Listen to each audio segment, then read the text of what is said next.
কিন্তু আপনার আত্মীয়-স্বজনকে বাদ দিয়ে আরো গ্রামের লোককে দান করলে আপনি সব পাবেন না, সেই সবটা আপনি পাবেন না।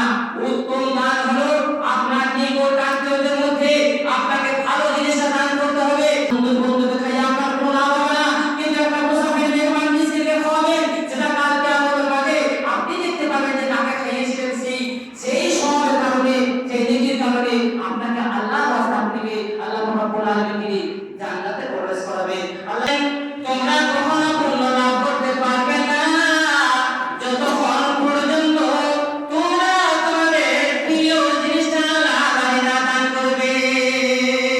বিসমিল্লাহির রহমানির রহিম। লান তানালুল বিররা হাত্তা তুনফিকু মিম্মা তুহিব্বুন। ওয়া ক্বালা আল্লাহু তাআলা বিসমিল্লাহির রহমানির রহিম। ইয়া আইয়ুহাল্লাযীনা আমানু আনফিকু মিন তাইয়্যিবাতি মা কাসাবতুম ওয়া মিম্মা আখরাজনা লাকুম মিনাল আরদি ওয়া লা তায়াম্মামুল খাবিথা মিনহু তুনফিকুন। وعن ابي ايوب الانصاري رضي الله عنه قال قال رسول الله صلى الله عليه وسلم ان افضل الصدقه الصدقات على سرهم الكاسب। যাবতীয় প্রশংসা গুণগান কীর্তন সেবদূষণ আরাধনা একমাত্র মহান স্রষ্টা আল্লাহ পাক রব্বুল আলামিনের জন্য, যে আল্লাহ পাক রব্বুল আলামিন আমাকে আপনাকে সৃষ্টি করেছেন তথা সারা বিশ্বের মালিক হলেন আল্লাহ পাক রব্বুল আলামিন। যিনি আহাদাতা রুজিদাতা, যিনি মৃত্যুর মালিক, জীবনের মালিক, সব কিছুর মালিক হলেন আল্লাহ পাক রব্বুল আলামিন। তার প্রশংসা করে আমরা শেষ করতে পারবো না, তার সঙ্গে বলি আলহামদুলিল্লাহ। তারপরে পরে আমাদের ধর্মের গুরু কর্মশীলা আকা কামরান তাজের মাদানী রাহমাতুল আলামিন, সর্বযুগে সর্বকালে সর্বশ্রেষ্ঠ নবী জনাব মুহাম্মদ রাসূলুল্লাহ সাল্লাল্লাহু আলাইহি ওয়াসাল্লাম উপর হাজার হাজার দরুদ বিবর্ষিত হোক। আল্লাহুম্মা আমিন। আল্লাহুম্মা সাল্লি আলাইহি আল্লাহুম্মা বারিক আলাইহি। উপস্থিত ইসলাম ধর্মের ভাই সকল, পর্দার আড়ালের মা ও বোনেরা, কোরআনুল কারীম থেকে দুটো জায়গা থেকে দুটো আয়াত পাঠ করেছি এবং একটা ছোট্ট হাদিস পাঠ করেছি। এই হাদিস এবং কোরআনকে সামনে রেখে কিছু আলোচনা করব ইনশাআল্লাহ। যে কথাগুলো বলবো সেই হাদিস থেকে এবং কোরআনুল কারীম থেকে, সেগুলো আমরা মনোযোগ সহকারে শুনবো এবং তার প্রতি আমল করার চেষ্টা করব। রাধারানীরা, এর আগে বহু আলেম ওলামা এসেছেন, ধানের মৌসুমে বহু আলেম ওলামা এসে বক্তব্য রেখেছেন, আপনারা শুনেছেন। তেনারা বলেছিলেন যে এই মৌসুমে এত ধান হলে এত ওষুধ লাগবে, ধানের কথা, ওষুধের কথা, জাকাতের কথা আপনারা এর পূর্বে শুনেছেন। কিন্তু সেই জাকাতটা, সেই ওষুধটা, আপনার সদকা দান সর্ব আগে কাকে দিতে হবে? সর্বপ্রথমে কাকে দিতে হবে? আপনার গ্রামের মানুষকে দেবেন, না আপনার পাড়া প্রতিবেশীকে দেবেন, না আপনার আত্মীয়-স্বজন তাদেরকে দেবেন যদি গরিব থাকে, না হয়তো বিদেশ থেকে, হয়তো বহরমপুর থেকে এসেছে, নদিয়া থেকে এসেছে, পাকুড় ঝাড়খণ্ড থেকে এসেছে, তাকে দেবেন। কাকে দেবেন সর্বপ্রথমে সেটা আমাদেরকে জানতে হবে। সহিহ হাদিস এবং কোরআন থেকে আমি যে কথা আপনাদেরকে বলবো আপনারা মনোযোগ সহকারে শুনবেন। وعن ابي ايوب الانصاري رضي الله تعالى عنه قال قال رسول الله صلى الله عليه وسلم ان افضل الصدقات الصدقات على وجه الرحيم الكاسي।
ফালাম্মা নাযালাত হাযিহিল আয়াতু, এই আয়াত যখন নাযিল হলো, লান তানালুল বিররা হাত্তা তুনফিকু মিম্মা তুহিব্বুন, তোমরা কখনো পুণ্য লাভ করতে পারবে না যতক্ষণ পর্যন্ত তোমাদের প্রিয় জিনিস আল্লাহর রাহে দান না করবে।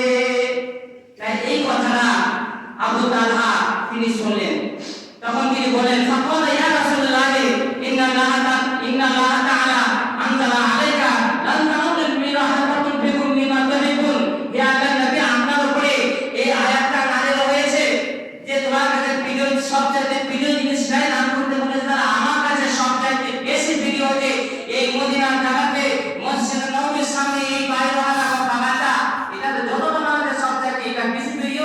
ওতে আপনি যখন আল্লাহ রাব্বুল আলামিন যখন আপনার উপরে এই আয়াতকে নাযিল করেছেন, তখন আমি আমার এই বাইরওয়ালা নামক বাগানটি কি করলাম?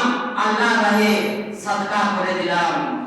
তিনি বলেন, ওয়া ইন্না আহাব্বু মালি ইলাইয়া বাইরুহাউ ওয়া ইন্নাহা সাদাকাতুন লিল্লাহি তাআলা। তিনি কি করলেন? সবচাইতে প্রিয় জিনিসটা আল্লাহর রাহে দিয়ে দিলেন। তারপরে বললেন, জাআলতু বিরহা ওয়া যুখরাহা ইন্নাল্লাহি তাআলা, আমি আল্লাহর রাহে দিলাম, আর এটা আল্লাহ রাব্বুল আলামিনের কাছে কল্যাণ কামনা করি, আর এটা আল্লাহ রাব্বুল আলামিনের কাছে ক্ষমা রইল, আল্লাহ রাব্বুল আলামিনের কাছে এটা থেকে গেল, এর জন্য আমি সব পেতে থাকবো। তা আল্লাহ নবী জনাবে মুহাম্মদ রাসূলুল্লাহ সাল্লাল্লাহু আলাইহি ওয়াসাল্লাম বলেন, ইয়া আল্লাহ রাসূল, হাইসু আরাকাল্লাহু, আপনি যাকে ইচ্ছা তাকে দিয়ে দিন। ফাকালা রাসূলুল্লাহ সাল্লাল্লাহু আলাইহি ওয়াসাল্লাম, ফাযালিকা মালুন রাবিহুন, যালিকা মালুন রাবিহুন, এটা খুব লাভজনক সম্পদ, এটা হলো খুব লাভজনক সম্পদ। এবারে বললেন সারা বিশ্বের নবী জনাবে মুহাম্মদ রাসূলুল্লাহ সাল্লাল্লাহু আলাইহি ওয়াসাল্লাম। তারপরে বলেন যে মা কুনতু ওয়া ইন্নী আরা, তুমি যা বললে সবে আমি শুনলাম, তবে একটা কাজ করো, তুমি এই বাগানটাকে কি করবে? ওয়া ইন্নী আরা আন তাজআলাহা ফিল আকরাবিনা, আকরাবিন মানে পড়োশি, আত্মীয় স্বজনকে দান করতে বলে। ঠিক আছে, এই বাগানটা তুমি এক কাজ করো, আমি আমারটা দিতে হবে না, এই বাগানটা তুমি তোমার আত্মীয় স্বজনদের মধ্যে বন্টন করে দাও, তাদেরকে দিয়ে দাও। তখন আবু তালহা বলেন, ফাকালা আবু তালহা বলেন, আফআলু, তিনি বলেন, ইয়া আল্লাহ রাসূল, আমি তাই করব, আপনি যা বললেন আমি তাই করব, আমার বাগানটা আমার আত্মীয় স্বজনদের মধ্যে দিয়ে দেব, তাদেরকে দান করে দেব। তখন আল্লাহ নবী জনাবে মুহাম্মদ রাসূলুল্লাহ সাল্লাল্লাহু আলাইহি ওয়াসাল্লামকে তিনি বলেন যে ফাকাসসামাহা আবু তালহা ফি আবাদিহি ওয়া বানি আম্মিহি, তিনি কি করলেন? নিজের আত্মীয়দের, আত্মীয় স্বজনের মধ্যে, নিজের চাচাদের বংশের মধ্যে সেই বাগানটাকে বিলি বন্টন করে দিলেন। আজকে আমাদের ভাই ভাই মিল নেই, চাচার সঙ্গে ভাই বোন মিল নেই, ভাইয়ের মায়ের সাথে বাপের মিল নেই, বাপের সাথে ছেলের মিল নেই, আত্মীয় স্বজনদের আমাদের মিল নেই। আজকে আমরা বলি যে ঘর থেকে ঘর ভালো, এ কথা আমরা প্রায় লোকের মুখে শুনি, যে আমাদের মানুষরা বলে থাকে এবং কিছু মহিলারা বলে থাকে যে আমাদের ঘর থেকে ঘর ভালো, ঘরে যা করে রাতে ভালো, বাইরে ভালো, ঘরে ভালো, ঘরে নিজের স্বামীকে বাদ দিয়ে অন্যান্য যারা আছে তার সেই সমস্ত লোকরা আরো অনেক ভালো। আমার স্বামী আমাকে দিন রাত জ্বালায়, দিন রাত আমার সঙ্গে অশান্তি করে, অন্য লোকের কথা শুনলে আমার জানটা জুড়িয়ে যায়, এরকম মনোভাব আমাদের রয়েছে। আমরা বলি যে পাড়া প্রতিবেশী আমাদের যা উপকার করে, বাইরেকার লোকরা, আউস গ্রামের লোকরা আমাদের তার থেকে বেশি উপকার করে, এরকম ভাষা আমাদের মধ্যে পাওয়া যায়। কিন্তু আপনি আপনার আত্মীয় স্বজনকে বাদ দিয়ে আউস গ্রামের লোককে দান করলে আপনি সব পাবেন না, সেই সবটা আপনি পাবেন না। উত্তম দান হলো আপনার নিকট আত্মীয়দের মধ্যে আপনাকে ভালো জিনিসটা দান করতে হবে। তাহলে আপনারা বলুন, জনাবে মুহাম্মদ রাসূলুল্লাহ সাল্লাল্লাহু আলাইহি ওয়াসাল্লামের কাছে আবু তালহা যখন প্রিয় জিনিসটা দান করে দিলেন, তখন রাসূলুল্লাহ সাল্লাল্লাহু আলাইহি ওয়াসাল্লাম বলেন, এটা আমাকে দিতে হবে না, তুমি তোমার এই বাগানটাকে তোমার আত্মীয় স্বজনদের মধ্যে তুমি দান করে দাও, বিলি করে দাও। তিনি তাই করলেন। এই হাদিসটা বুখারী শরীফের হাদিস। দেখুন, একটা মিসকিনকে দান করলে একটা সওয়াব পাবেন, কিন্তু নিজের আত্মীয় স্বজনকে দান করলে ডাবল লিখে পাবেন। একটা হাদিস শুনুন, ওয়ান ইবনে যায়নাব ইমরাতিন আল্লাহি ওয়ালাইহি রাসূলুল্লাহ সাল্লাল্লাহু আলাইহি ওয়াসাল্লাম তাসাদ্দাকনা ইয়া মাসার নিসা, মানুষকে বলেন আল্লাহ আব্দুল ইবনে মাসউদ রাদিয়াল্লাহু তাআলা এর স্ত্রী যায়নাব, তিনি বলেন, ইয়াকুল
যে এই মহিলা জন্য আপনার বাড়িতে দাঁড়িয়ে আছে এই প্রশ্ন করেছে, তো আল্লাহ নবী বললেন যে তারা কারা, কোন মহিলা?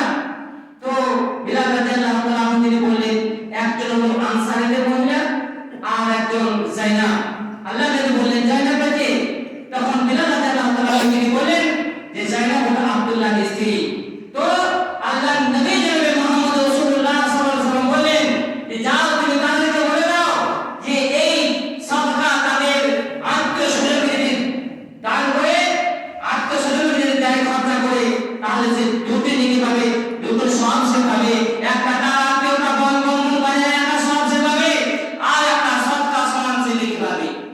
তাহলে এখানে বোঝা যাচ্ছে নিজের আত্মীয়কে দান করে ডাবল নেকি আপনি পাবেন।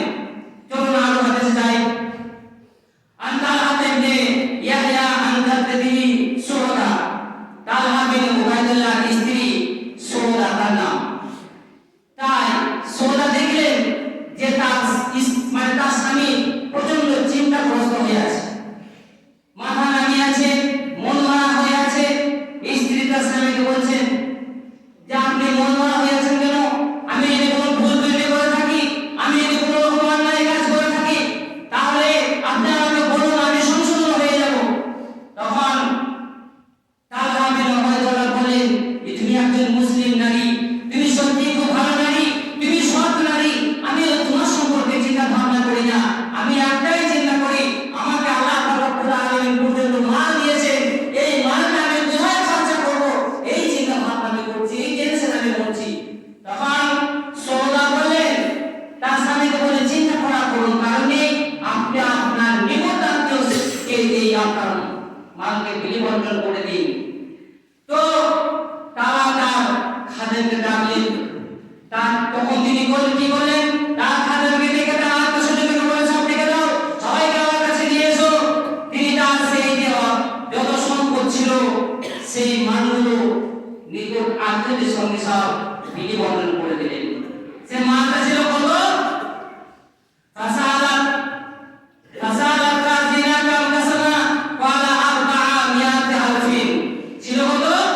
তার মাল ছিল 4 লক্ষ দিরহাম। কি বলে? আমাদের কাছে পয়সা থাকলে আমাদের চিন্তা ভাবনা অন্যরকম থাকে। আমাদের পয়সা থাকলে আমরা কি করে বাড়ি করব, কি করে গাড়ি করব, একতলা হয়েছে দুতলা কি করে করব, হিরো হন্ডা আছে পালসার কি করে কিনবো, অ্যাপাচি কি করে কিনবো, উন্নত দিকে যায়, সংসার দিকে যায়, দুনিয়ার জন্য যায়। কিন্তু উনি এমন একজন মানুষ ছিলেন, এমন চিন্তা ভাবনা করছিলেন যে এই টাকা আমি কোথায় খরচা করবো, কিভাবে খরচা করবো, কাকে দিব, এই চিন্তায় তিনি করছিলেন। স্ত্রীর কথা শুনে তিনি কি করলেন? এই 4 লক্ষ দিরহামকে নিজের আত্মীয়-স্বজনের মধ্যে বিলি বন্টন করে দিলেন। রাতে মিলা তারপর হাদিসে চলুন।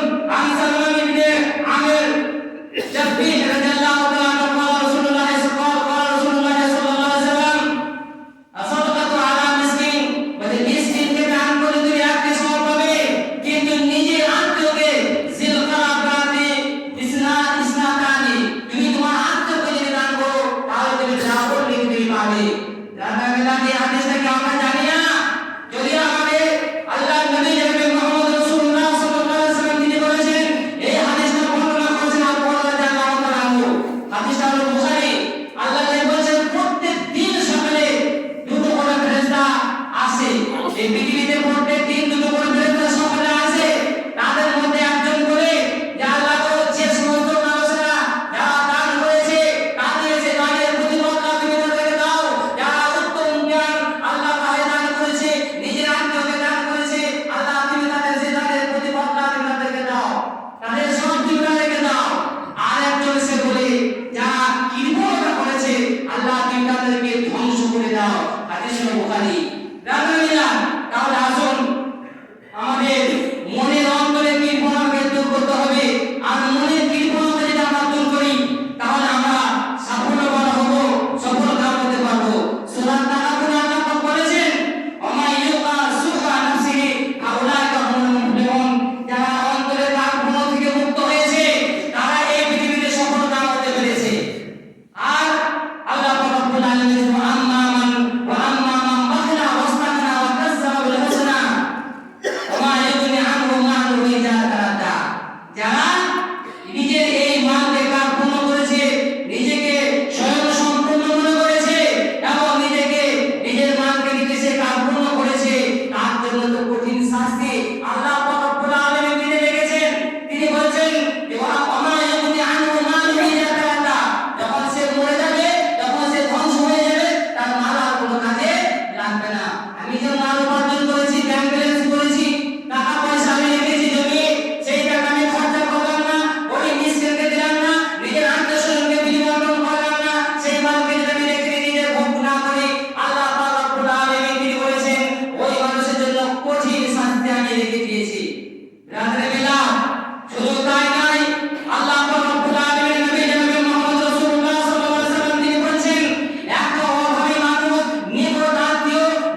সাপটাকে নিয়ে এসে তার গলাতে বেরি শুরু করে দেওয়া হবে।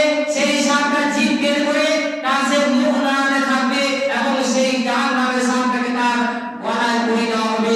তার একটাই অপরাধ, সে তার পৃথিবীর বুকে নির্বনাট্য অভাবী ছিল, সে খেতে পায়নি, নামটা খেতে পায়নি, নিজের যে ধনাত্মশালী ছিল সেটাকে ঘাট ধাক্কা ঘর থেকে বের করে নিয়েছে বলে আল্লাহ রাব্বুল আলামিন তাকে সুজাবলে নামক একটা সাপ আছে সেই জাহান্নাম থেকে বের করে দিয়েছে, তার গলাতে সাপটাকে চুইয়ে দেবে। রাদিয়াল্লাহ, এই হাদিসটা মনে রাখতে হবে, এই কথাগুলো আমাদেরকে শুনে রাখতে হবে। আল্লাহ রাব্বুল আলামিনের নবী জনাব মুহাম্মদ রাসূলুল্লাহ সাল্লাল্লাহু আলাইহি ওয়াসাল্লাম বলেছেন যে আস-সাহিহু কারিবু মিনাল্লাহ, কারিবু মিনাল জান্নাহ, কারিবু মিনান নাস, আবাইদু মিনান নার। যারা সুখী হবে, যারা আল্লাহর রাহে ভালো জিনিসটা দান করবে, কারিবু মিনাল্লাহ, আল্লাহ তার নিকটবর্তী থাকবে। কারিবু মিনাল জান্নাহ, জান্নাত তার নিকটবর্তী থাকবে। কারিবু মিনান নাস, মানুষ তার নিকটবর্তী থাকবে। আর আবাইদু মিনান নার, জাহান্নাম তার থেকে অনেক দূরে চলে যাবে। আর যারা ওয়াকিলু, যারা বসে করবে, বাইদু মিনাল্লাহ, আল্লাহ তার থেকে দূরে থাকবে। বাইদু মিনাল